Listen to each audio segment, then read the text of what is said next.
இனிய உறவுகள் அனைவருக்கும் இனிய காலை வணக்கம். இன்றைக்கி நம்ம பார்க்க போகிறது தாறுமாறான தக்காளி சட்னி தாங்க பண்ணியிருக்கிறோம். டேஸ்ட்டு சூப்பராக இருக்குங்க. நீங்கள் இட்லியை செஞ்சு கொடுத்துட்டிங்கன்னா எத்தனை இட்லி சாப்பிட்டுக்கிட்டே இருக்காங்கன்ட்டு அவங்களுக்கே தெரியாதுங்க. அந்த அளவுக்கு இந்த சட்னியோட டேஸ்ட்டு அப்படி சுண்டி இழுக்குங்க டேஸ்ட்டு. இன்றைய பிறந்தநாள் மற்றும் திருமண நாள் கொண்டாடுற எல்லாருக்குமே என்னுடைய வாழ்த்துக்கள். இப்போ வாங்க நம்ம ரெசிபி எப்படி பண்ணலான்னு பார்த்துடலாம். இந்த தக்காளி சட்னி செய்கிறதுக்கு 100 கிராம் சின்ன வெங்காயத்தை நல்லா உரித்து எடுத்து வச்சுருக்கிறேன். பாருங்கள், 10-20 பல் பூண்டையும் நல்லா தோலெல்லாம் உரிச்சிட்டு எடுத்து வச்சுருக்கேங்க. இப்போ இதை எல்லாத்தையுமே மிக்சி ஜாருக்கு மாற்றிக்கலாம். நம்ம சின்ன வெங்காயத்தில் இந்த மாதிரி சட்னி செஞ்சு சாப்பிடும் போது அதோட டேஸ்ட்டு அவ்வளோ சூப்பராக இருக்குங்க. நீங்களுமே இந்த சட்னியை முடிஞ்சளவு சின்ன வெங்காயத்துலேயே செய்கிறதுக்கு ட்ரை பண்ணுங்கள். இப்போ 6 தக்காளி நல்லா கழுவிட்டு கட் பண்ணி எடுத்து வச்சுருக்கேங்க.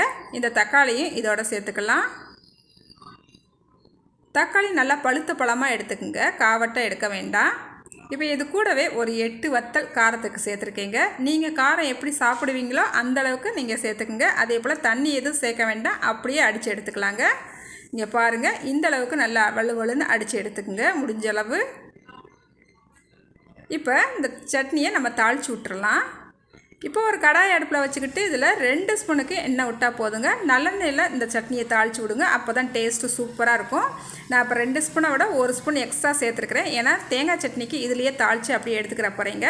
அதனால் கடுகு சேர்த்துக்கலாம். இப்போ கடுகு சேர்த்துட்டு கடுகு நல்லா பொரிஞ்சு வரட்டுங்க.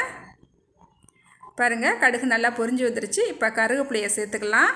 சேர்த்துட்டு இப்போ மூடிடலாங்க. இல்லைன்னா அந்த கருவேப்பிலை சேர்த்தோடனே அப்படியே தெளிக்கும் பாருங்கள், வெறும் எண்ணெயாக அடுப்படியெல்லாம் தெரிச்சிருது. அதனால் நான் இப்போ மூடி வச்சுருக்கிறேன். இப்போ எடுத்துக்கலாங்க. இப்போ அடுப்பை ஆஃப் பண்ணிட்டேன். இப்போ நான் தேங்காய் சட்னிக்கு 1 ஸ்பூன் அளவுக்கு நான் எடுத்துக்கிட்டேங்க. இப்போ இந்த தாளிப்பு கூட நம்ம தக்காளி சட்னிக்கு அடித்து வச்சுருக்கோம் இல்லையா, அதை சேர்த்துக்கலாங்க. நல்லா அடுப்பை மிதமான தீயில் வச்சுக்கிட்டே கலந்து விட்டுக்கலாம். நம்மளுக்கு இந்த தக்காளி சட்னி கொஞ்சம் தெறிக்க ஆரம்பிக்கும். அதனால் நல்லா ஒரு தடவை கலந்து விட்டுட்டு நம்ம மூடி வச்சு தான் இதை வேக விட போகிறோம். இப்போ தக்காளி சட்னி நல்லா கொதிக்க ஆரம்பிச்சிருச்சுங்க. இப்போ இதை மூடி வச்சு ஒரு 2 நிமிஷத்துக்கு மட்டும் நல்லா வேக விடலாம். அதுக்கப்புறம் நம்ம பார்க்கலாம். இப்போ நம்ம மூடி வச்சு ஒரு 2 நிமிஷம் ஆயிடுச்சு. திறந்து பார்த்துடலாம். பாருங்கள், நல்ல எண்ணெய் பிரிஞ்சு வர ஆரம்பிச்சிருக்குது. இந்த நேரத்தில் நம்ம தக்காளி சட்னிக்கு உப்பு சேர்த்துக்கலாங்க. நம்ம தக்காளி சட்னி அடிக்கும் போது அப்பையும் சேர்த்துக்கலாம், இல்லைன்னா இப்போ கூட சேர்த்துக்கலாங்க. நான் இப்போ தான் சேர்த்துருக்குறேன். உப்பு நல்லா கலந்து விட்டுக்கலாம். எண்ணெயெல்லாம் நல்லா பிரிஞ்சு வர ஆரம்பிச்சிருச்சு. நல்லா கலந்து விட்டுக்கலாம். இப்போ நம்ம சேர்த்துருக்கிற உப்பு கரெக்டாக இருக்கான்னு ஒரு தடவை செக் பண்ணிக்கலாம். எனக்கு உப்பு கொஞ்சம் கம்மியாக தான் இருக்குது, அதனால் கொஞ்சம் உப்பு சேர்த்துக்கிறேன். சேர்த்துட்டு நல்லா கலந்து விட்டுக்கலாம்.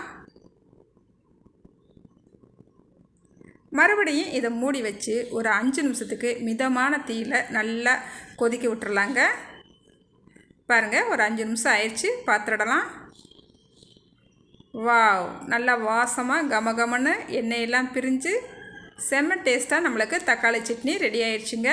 இப்போ அடுப்பை ஆஃப் பண்ணிடலாங்க. இந்த தக்காளி சட்னி செய்கிறது ரொம்ப ஈஸிங்க. பேச்சுலர்ஸ்க்கெலாம் இது ரொம்ப ஈஸியாக இந்த தக்காளி சட்னி நீங்கள் செஞ்சிடலாங்க. இந்த மாதிரி நீங்கள் செஞ்சு வச்சுக்கோங்க. காலையில் தோசை இட்லிக்கு சாப்பிட்டுக்கலாம், மதியானம் சாதத்துலேயும் போட்டு சாப்பிட்டுக்கலாங்க, நைட்டு சப்பாத்தி கூட வச்சு சாப்பிட்லாம். டேஸ்ட்டு சூப்பராக இருக்குங்க. அதே போல் நம்ம வீட்டு குழந்தைகளுக்கு லஞ்ச் பாக்ஸுக்கு கொடுக்குறதுக்கு இந்த சட்னியிலேருந்து ஒரு கரண்டி அப்படி எடுத்து விட்டு அப்படியே சாதத்தோடு அப்படி பிரட்டி கொடுத்து விடுங்க.